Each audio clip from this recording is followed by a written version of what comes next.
ದಕ್ಷಿಣ ಭಾರತದ ಕುಂಭಮೇಳ ಅಂತಲೇ ಖ್ಯಾತಿ ಪಡೆದಿರೋ ಗವಿಮಠದ ಜಾತ್ರೆ ಇದೇ ಜನವರಿ 15ನೇ ತಾರೀಕು ಆರಂಭವಾಗಲಿದೆ. ರಾಜ್ಯದ ನಾನಾ ಕಡೆಯಿಂದ ಬಂದಂತಹ ಎಲ್ಲ ವ್ಯಾಪಾರಸ್ಥರಿಗೆ ಜಾಗದ ವ್ಯವಸ್ಥೆಯನ್ನ ಕಲ್ಪಿಸಲಾಗಿತ್ತು. ಆದರೆ ಇದರ ನಡುವೆಯೇ ಅಲ್ಲೊಂದು ಕೊಲೆಯಾಗಿದ್ದು ಸಾಕಷ್ಟು ಅನುಮಾನವನ್ನ ಹುಟ್ಟಿಹಾಕಿದೆ.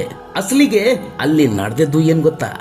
ತಾನು ಪ್ರೀತಿಸಿ ಮದುವೆಯಾಗಿದ್ದ ಹೆಂಡತಿಯನ್ನೇ ಬರ್ಬರವಾಗಿ ಪತಿಯೇ ಹತ್ಯೆ ಮಾಡಿದ್ದಾನೆ.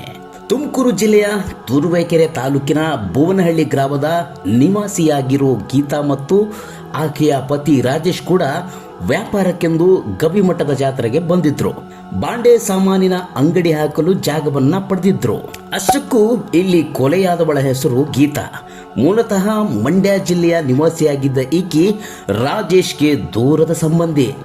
ಆದರೆ ಇಬ್ರು ಜಾತ್ರೆಯಲ್ಲಿ ವ್ಯಾಪಾರಕ್ಕೆ ಹೋದ ಸಮಯದಲ್ಲಿ ಪ್ರೀತಿಗೆ ಬಿದ್ದಿದ್ರು. ನಂತರ ಕುಟುಂಬದವರ ಒಪ್ಪಿಗೆಯನ್ನು ಪಡೆದ ಮೇಲೆ ಇವರಿಬ್ಬರು ಮದುವೆಯಾಗಿದ್ದರು. ಮದುವೆ ಆಗಿ ಬರೋಬ್ಬರಿ 8 ವರ್ಷಗಳಾಗಿತ್ತು. ದಂಪತಿಗೆ ಇಬ್ಬರು ಮುದ್ದಾದ ಮಕ್ಕಳು ಕೂಡ ಇದ್ದರು. ಆದರೆ ಇದ್ದಕ್ಕಿದ್ದಂತೆ ಯಾಕೋ ಗೊತ್ತಿಲ್ಲ, ಮದುವೆ ಆದ ಮೇಲೆ ರಾಜೇಶ್ಗೆ ಗೀತಾಳ ಮೇಲೆ ಎಲ್ಲಿಲ್ಲದ ಅನುಮಾನ ಶುರುವಾಗಿತ್ತು. ನಿನಗೆ ಅವರಿವರ ಜೊತೆ ಸಂಬಂಧವಿದೆ ಅಂತ ಆರೋಪಿಸಿ ಪ್ರತಿನಿತ್ಯ ಕುಡಿದು ಬಂದು ಗಲಾಟೆ ಮಾಡೋದು, ಹೊಡೆಯೋದು, ಈ ರೀತಿಯಾಗಿ ದಿನವಿಡೀ ಕಂಟಿನ್ಯೂ ಆಗ್ತಿತ್ತಂತೆ. ಪತ್ನಿಯ ಹಿಂಸೆಯನ್ನ ತಾಳಿಕೊಂಡು ಸಂಸಾರ ಹೇಗೋ ಗೀತಾ ನಡೆಸ್ತಾ ಇದ್ಲು.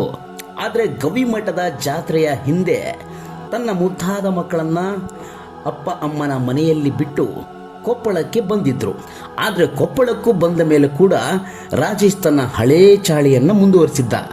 ಈ ಕೊಲೆಯಾಗೋಕೆ 4 ದಿನ ಹಿಂದೆಯಷ್ಟೇ ರಾಜೇಶ್ ಕೊಪ್ಪಳದ ಪೊಲೀಸ್ ಠಾಣೆಗೆ ಹೋಗಿ ಪತ್ನಿಯ ಮೇಲೆ ಕಂಪ್ಲೇಂಟ್ ಕೊಟ್ಟಿದ್ದ. ಆದರೆ ಇವರಿಬ್ಬರನ್ನ ಕರೆಸ್ಬಿಟ್ಟು ಪೊಲೀಸರು ಬುದ್ಧಿ ಹೇಳಿ ಸಮಾಧಾನ ಮಾಡಿ ಮನೆಗೆ ಕಳಿಸಿದ್ರು. ಇಷ್ಟೆಲ್ಲ ಆದಮೇಲೆ ಗೀತಾ ತಾನು ತನ್ನ ಹೆತ್ತವರ ಮನೆಗೆ ಹೋಗ್ತೀನಿ ಅಂತ ಹಠ ಹಿಡಿದಿದ್ಲು.